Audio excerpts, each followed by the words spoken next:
नमस्कार दर्शकों, मैं हर्ष अग्निहोत्री आप सबका स्वागत करता हूं। दर्शकों, आज हम बात करेंगे वर्ष 2025 के बारे में। वर्ष 2025 कुंभ राशि वालों के लिए कैसा रहने वाला है। 2025 में शनि की साढ़े साती का अंतिम चरण प्रारंभ होगा। ऐसे में शनि का क्या प्रभाव रहने वाला है, किन किन क्षेत्रों पर शनि का प्रभाव देखने को मिलेगा। राहु और केतु का भी राशि परिवर्तन होगा, जो कि 18 वर्ष के बाद केतु सिंह राशि में गोचर करेंगे और राहु कुंभ राशि में गोचर करेंगे। 12 वर्ष के बाद देवगुरु बृहस्पति मिथुन राशि में गोचर करने वाले हैं और गुरु पूरे वर्ष में 3 बार राशि परिवर्तन करेंगे। जबकि गुरु एक ही बार वर्ष में राशि परिवर्तन करते हैं, लेकिन 2025 में 3 बार गुरु का राशि परिवर्तन होना कहीं ना कहीं कुंभ राशि वालों के लिए बड़ा विशेष होने वाला है। शनि 30 वर्ष के बाद मीन राशि में गोचर करेंगे। तो ऐसे में इन चारों बड़े ग्रह का क्या प्रभाव रहने वाला है, साढ़े साती का क्या प्रभाव रहेगा, इस वीडियो के माध्यम से हम विस्तार से और आपके सभी क्षेत्रों के बारे में चर्चा करेंगे। तो आइए जानते हैं। उससे पहले यह समझिए कि यह फलादेश चंद्र राशि पर आधारित है। नाम राशि के आधार पर भी जान सकते हैं और लग्न राशि के आधार पर भी जान सकते हैं। ये जो आप कुंडली देख रहे हैं, ये कुंडली 2025 जनवरी महीने की कुंडली है। ग्रहों की स्थिति के बारे में बात करें तो शनि आपके कुंभ राशि में 29 मार्च 2025 तक गोचर करेंगे और 29 मार्च 2025 को शनि आपके धन भाव में मीन राशि में आ जाएंगे और तभी से 29 मार्च 2025 से आपके ऊपर शनि की साढ़े साती का तीसरा चरण प्रारंभ हो जाएगा। राहु जो कि धन भाव में गोचर कर रहे हैं 18 मई 2025 तक धन भाव में मीन राशि में रहेंगे और उसके बाद आपकी राशि में ये आ जाएंगे। बड़ा प्रभाव जो है राहु का देखने को मिलेगा। 18 मई के बाद आपकी राशि में लगन भाव में राहु का गोचर होगा। आने वाले 1.5 वर्ष तक राहु यहां पर विराजमान रहने वाले। गुरु जो कि चौथे भाव में गोचर कर रहे हैं, ये चौथे भाव में गोचर करेंगे 14 मई 2025 तक और 14 मई 2025 को पंचम भाव में आ जाएंगे। जबरदस्त लाभ देने का काम करेंगे। यहां पर रहेंगे 18 अक्टूबर तक, उसके बाद उच्च राशि में गोचर करेंगे और 18 अक्टूबर से 5 दिसंबर तक छठे भाव में रहेंगे। उसके बाद पुनः ये वक्री गति से आ जाएंगे जो है मिथुन राशि में पंचम भाव में। तो गुरु जो है एक बार राशि परिवर्तन करेंगे पंचम भाव में, उसके बाद छठे भाव में, फिर उसके बाद जो है पंचम भाव में। इस प्रकार से जो है राशि परिवर्तन गुरु का होने वाला है। तो गुरु भी बड़े विशेष आपके लिए होने वाले हैं। इन चारों ग्रह का प्रभाव आपके ऊपर कैसा रहेगा, क्योंकि ये 4 ग्रह जो है सबसे बड़े ग्रह माने जाते हैं और इन्हीं का प्रभाव हमारे जीवन में देखने को मिलता है। अन्य जो ग्रह हैं वो तो 2.25 दिन में चंद्रमा बदल जाता है, 1 महीने में सूर्य राशि परिवर्तन करते हैं, 28 दिन में बुध का राशि परिवर्तन हो जाता है, मंगल का भी 1-1.5 महीने में राशि परिवर्तन होता है। तो ये सब महीने के अंदर जो है राशि परिवर्तन कर जाते हैं, इनका प्रभाव कम होता है। इन्हीं ग्रह का प्रभाव सबसे ज्यादा देखने को मिलता है, क्योंकि कोई भी परेशानी यदि आती है, वो यदि 1 महीने की 15 दिन की परेशानी है तो कोई ज्यादा फर्क नहीं पड़ता।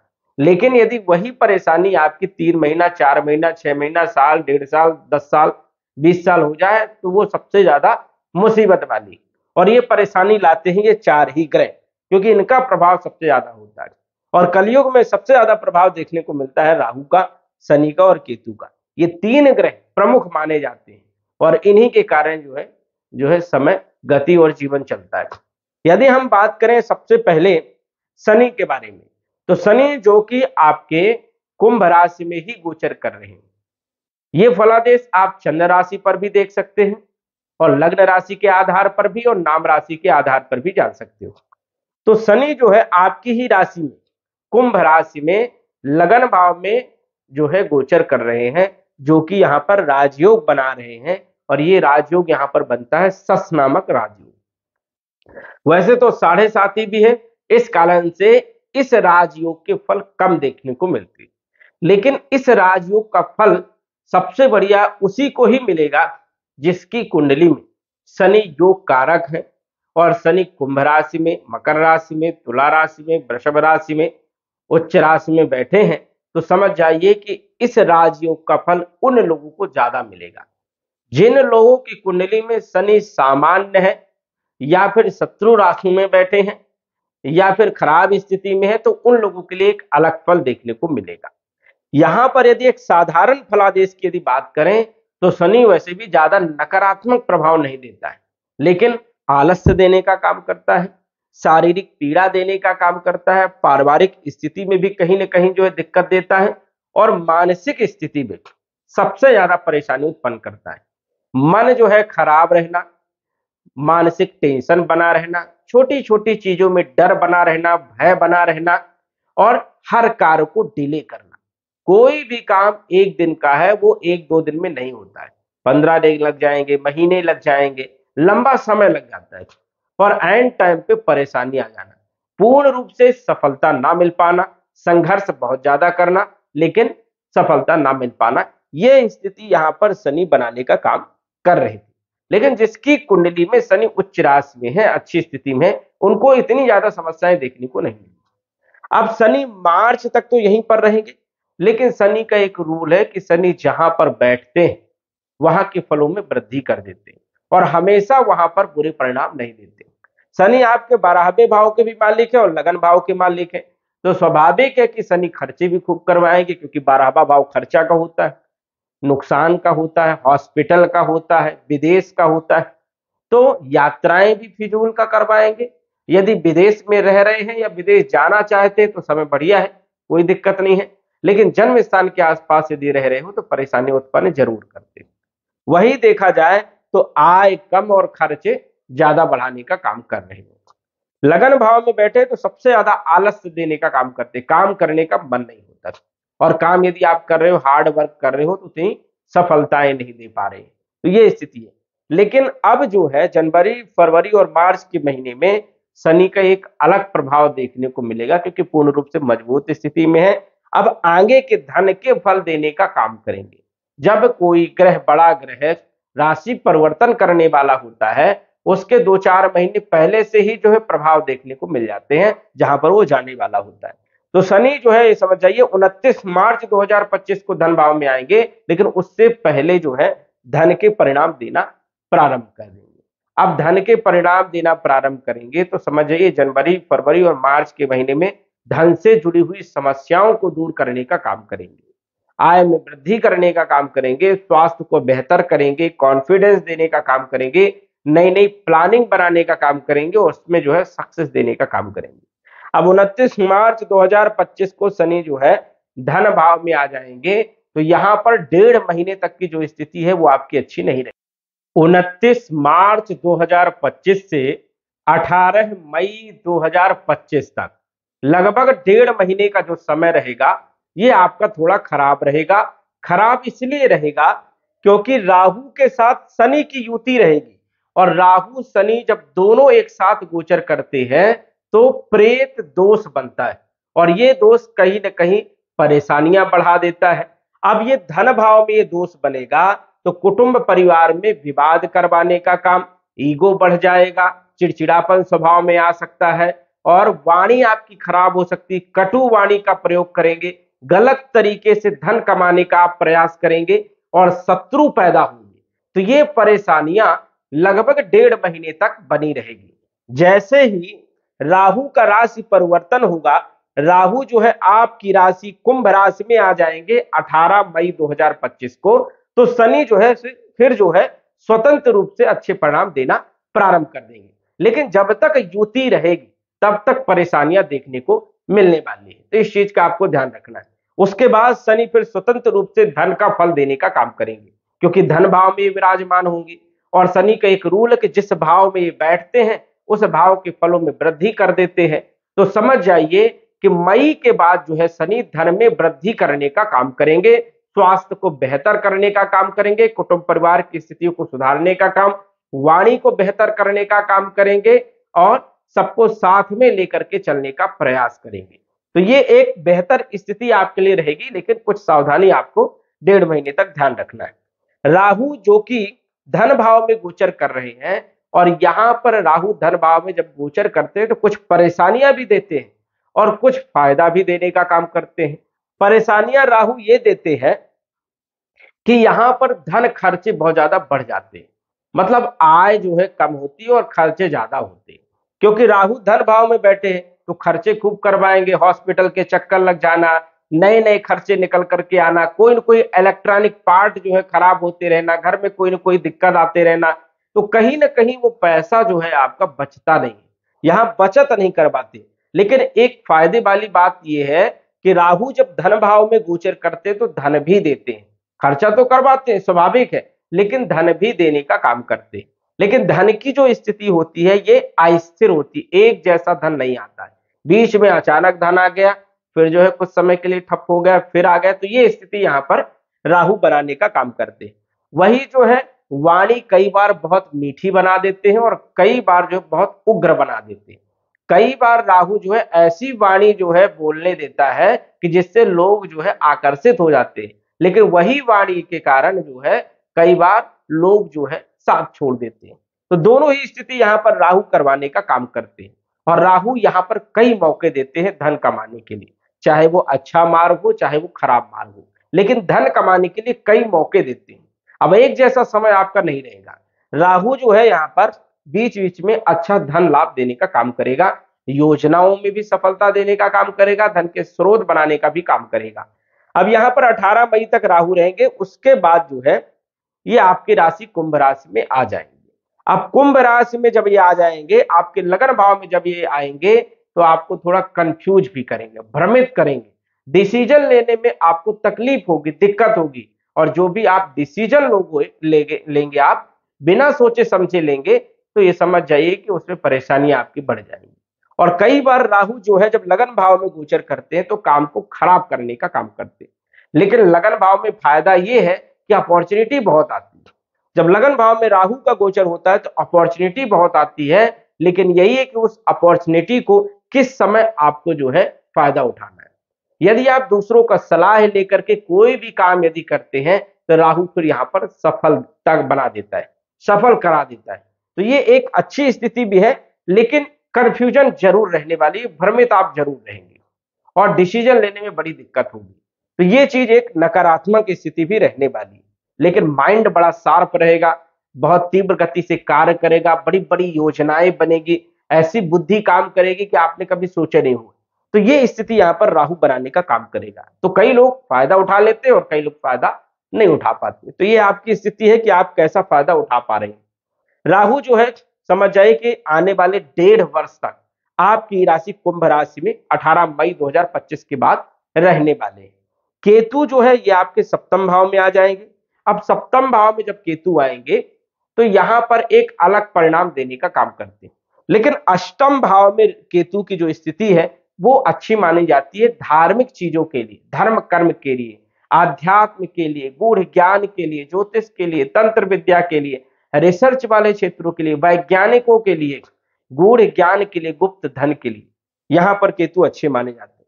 केतु रिकवरी भी करवाते हैं, कोई पैसा यदि फंसा हुआ है, कोई चीज आप भूल गए हैं या आपने किसी को पैसा दिया है वो पैसा मिल नहीं रहा था, तो ये रिकवर करवाने का काम भी करते हैं, पिछली चीजों को उभारने का काम भी करते हैं। अब यहां पर तो ठीक है, लेकिन जब ये सप्तम भाव में आएंगे तो यहां पर व्यापारिक स्थिति को बढ़िया बना देते हैं, पार्टनरशिप को मजबूत करवा देते हैं, लेकिन वैवाहिक जीवन में कुछ न कुछ समस्या देते रहते हैं। तो ये एक निगेटिव पॉइंट भी है कि यहाँ पर वैवाहिक जीवन में केतु कुछ दिक्कत करेंगे, तो कंप्रोमाइज करके आपको चलना है।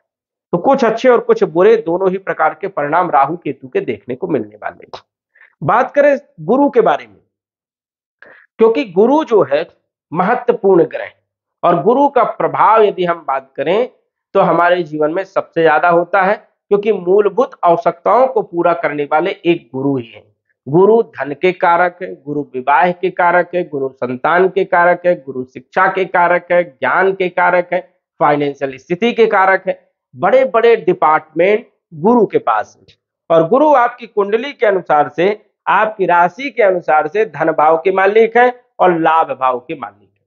गुरु यदि चाहेंगे तभी आपको लाभ होगा, अन्यथा लाभ नहीं होगा। राहु अचानक लाभ कभी भी दे सकता है, लेकिन अस्थिर देगा, स्थिर रहेगा, स्थिर नहीं रहेगा। कोई पैसा यदि दिया, खूब पैसा दिया, आप बचा नहीं पाओगे, क्योंकि गुरु की स्थिति अच्छी नहीं होगी। तो गुरु आपको क्या फल देंगे? और गुरु बहुत महत्वपूर्ण है, क्योंकि लाभ के भी मालिक है, आय के भी मालिक है, इच्छा पूर्ति के भी मालिक है। और बैठे कहां पर है? सुख भाव में बैठे। अब चौथे भाव में गुरु वैसे तो बहुत सारे क्षेत्रों में अच्छा लाभ देता है, लेकिन कुछ क्षेत्रों में परेशानी देता है। परेशानी क्या देता है? आपके वैवाहिक जीवन में दिक्कत देने का काम करता है। जिन लोगों का विवाह नहीं हुआ है, विवाह में बाधा उत्पन्न करने का काम करता है। राशि से चौथे चल रहे हैं तो गुरु अच्छे नहीं माने जाते, और राशि से यदि अष्टम भी चले या 12वें चले तो चौथा, 8वां, 12वां गुरु अच्छा नहीं माना जाता है। लेकिन कुछ क्षेत्रों के लिए बहुत अच्छे, जैसे भूमि भवन प्रॉपर्टी में अच्छा लाभ देने का काम कर सकते हैं, आय के माध्यम बढ़ाने का काम करेंगे, लग्जरीज लाइफ देने का काम करेंगे, धन में बढ़ोतरी करने का काम करेंगे। इन क्षेत्रों के लिए गुरु अच्छे हैं। सुखों में वृद्धि जरूर करते, लेकिन वैवाहिक जीवन में, विवाह, मांगलिक कार्यों में बाधा उत्पन्न करते। तो ये एक जो है नकारात्मक स्थिति है। आपके व्यापार को, आपके नौकरी को, कैरियर को बहुत बेहतर करने का काम करते हैं चौथे भाव में। अब ये चौथे भाव में रहेंगे 14 मई 2025 तक। 14 मई 2025 तक रहेंगे तो धन के मालिक है, तो स्वाभाविक है कि धन में बढ़ोतरी करने का काम करेंगे। और राहु भी जो है गुरु के घर में बैठे तो स्वाभाविक है कि गुरु के फल देने का काम करेंगे, क्योंकि गुरु केंद्र भाव में बैठे। गुरु अच्छे हैं, इस कारण से धन में बढ़ोतरी होगी, आय में वृद्धि होगी, कुटुंब परिवार को संवारने का काम करेंगे, कहीं ना कहीं जो है बचाने का प्रयास करेंगे। कोई गलत तरीके से यदि आप धन कमा रहे हैं तो वहां ज्ञान देने का काम करेंगे, बचाव करने का काम गुरु करते हैं। और ये लाभ भाव के मालिक है, सुख भाव में बैठे हैं, तो कहीं ना कहीं लाभ होगा, आय में वृद्धि होगी, इच्छाओं की पूर्ति होगी, और भूमि भवन प्रॉपर्टी से जुड़े हुए कार्यों में लाभ होगा। ये एक बेहतर स्थिति। यही गुरु समझ जाइए कि पंचम भाव में आ जाएंगे 14 मई को, मिथुन राशि में। अब मिथुन राशि में आ जाएंगे, केंद्र भाव को छोड़ करके त्रिकोण भाव में आ जाएंगे, और अच्छी सिचुएशन बन जाएगी, क्योंकि यहां पर गुरु कारक माने जाते हैं, और धन का मालिक जब भी पंचम भाव में गोचर करे तो इसे धन राज योग कहते हैं। और लाभेश यदि पंचम भाव में गोचर करे तो इसे भी इच्छा पूर्ति राजयोग कहते हैं। तो एक अच्छी स्थिति है, आपकी इच्छाएं पूरी होंगी। विद्यार्थियों के लिए, शिक्षा के लिए समय बहुत अच्छा रहेगा। लॉ लाइफ के लिए समय बहुत अच्छा रहेगा।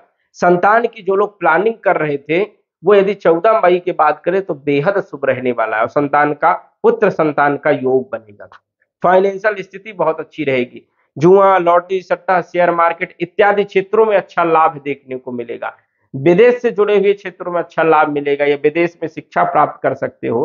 तो ये समझ जाइए कि पंचम भाव में 18 अक्टूबर तक रहने वाले, 14 मई 2025 से 18 अक्टूबर 2025 तक गुरु पंचम भाव में रहेंगे, जो कि पंचम भाव के फलों में वृद्धि करेंगे। और 18 अक्टूबर को आ जाएंगे उच्च राशि में, कर्क राशि।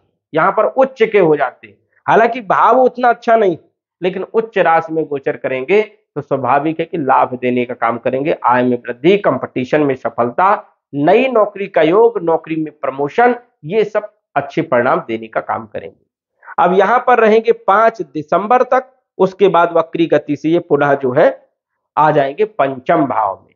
तो गुरु 3 बार राशि परिवर्तन करेंगे। एक बार राशि परिवर्तन करेंगे 14 मई को, उसके बाद 18 अक्टूबर को, और उसके बाद जो है 5 दिसंबर को। तो 3 बार राशि परिवर्तन करेंगे, और गुरु भी आपकी बड़े अद्भुत है, पॉजिटिव है, क्योंकि उच्च राशि में गोचर करेंगे और पंचम भाव में गोचर करेंगे। तो दोनों ही जगह अच्छे परिणाम देने का काम करेंगे। लेकिन मई तक जो है गुरु भूमि भवन प्रॉपर्टी और मकान वाहन से संबंधित अच्छे लाभ देंगे। वही इनकी पंचम दृष्टि अष्टम भाव में होने के कारण अचानक धन प्राप्त हो जाना, कैरियर के भाव में अपॉर्चुनिटी मिलना, या नौकरी में प्रमोशन, व्यापार में वृद्धि, नई नौकरी का योग बनना, यदि नौकरी नहीं है तो नौकरी मिल जाना, आपके कर्म क्षेत्र को मजबूत करेंगे, और विदेश की यात्राएं भी करवाने का काम करेंगे। जब पंचम भाव में आएंगे तो पंचम भाव की स्थिति को बेहतर बनाएंगे, भाग को बदलने का काम, लाभ देने का काम, आय में वृद्धि करने का काम करेंगे, और ये सबसे अच्छी स्थिति रहने वाली है। और लगन भाव में नवम दृष्टि होने के कारण स्वास्थ्य, कॉन्फिडेंस बहुत अच्छा रहने वाला है। तो समझ जाइए कि गुरु का जो गोचर है ये आपके लिए अद्भुत रहने वाला है, सबसे बढ़िया रहने वाला है। शनि का जो गोचर है ये आपके लिए बढ़िया रहने वाला है। राहु केतु का जो गोचर है ये भी बढ़िया रहने वाला है, लेकिन थोड़ा सा डिसीजन लेने में दिक्कत जरूर होगी। राहु के लिए ओम राम राहवे नमः, केतु के लिए ओम केम केतवे नमः। ये छोटे छोटे मंत्र हैं, इनका कम से कम 108 बार जप किया करो, जिससे स्थिति आपकी बेहतर रहेगी, ज्यादा नकारात्मक परिणाम देखने को नहीं मिलेंगे और आप भ्रमित भी नहीं होंगे। तो ये उपाय आपको जरूर करना है। तो देखा जाए तो ग्रहों की स्थिति पॉजिटिव है और कहीं ना कहीं 2025 आपके लिए बेहद शुभ रहने वाला है। कई सारे क्षेत्रों से अच्छे लाभ आपको देखने को मिल सकते हैं, अद्भुत स्थिति आपकी रहने वाली है। लेकिन शनि का जो है धन भाव में गोचर होना कहीं न कहीं अचानक धन की प्राप्ति करवाने का काम, और तीसरा चरण साढ़े साती का अच्छा माना जाता है। जो आपने पहले चरण में, दूसरे चरण में परेशानियों को झेला है, वो तीसरे चरण में आपको परेशानियां कम झेलना पड़ेगा। यहाँ पर मेहनत तो करना पड़ेगा, लेकिन सफलताएं भी आपको मिलेगी। यह एक साधारण फलादेश है। महादशा अंतरदशा का प्रभाव सबसे ज्यादा होता है। यदि पॉजिटिव है महादशा अंतरदशा तो बदलाव आपके लिए बहुत शुभ है, और यदि मारक ग्रह की महादशा अंतरदशा चल रही है या खराब ग्रह की चल रही है या राहु शनि केतु की चल रही है, तो फिर जो है आपको कुंडली विश्लेषण करवाना चाहिए, और कुंडली विश्लेषण करवा करके सटीक उपाय जानना चाहिए और अपने समय को बेहतर बनाना चाहिए। तो दर्शकों, आज बस इतना ही। धन्यवाद। यदि आप अपनी कुंडली का विश्लेषण घर बैठे करवाना चाहते हैं तो दिए गए व्हाट्सएप नंबर से संपर्क करें। साधारण फीस जमा करके आप अपनी कुंडली का विश्लेषण फोन के माध्यम से घर बैठे ही करवा सकते हैं और जान सकते हैं अपने भूत, भविष्य और वर्तमान के बारे में। धन्यवाद। WhatsApp number 9479893911।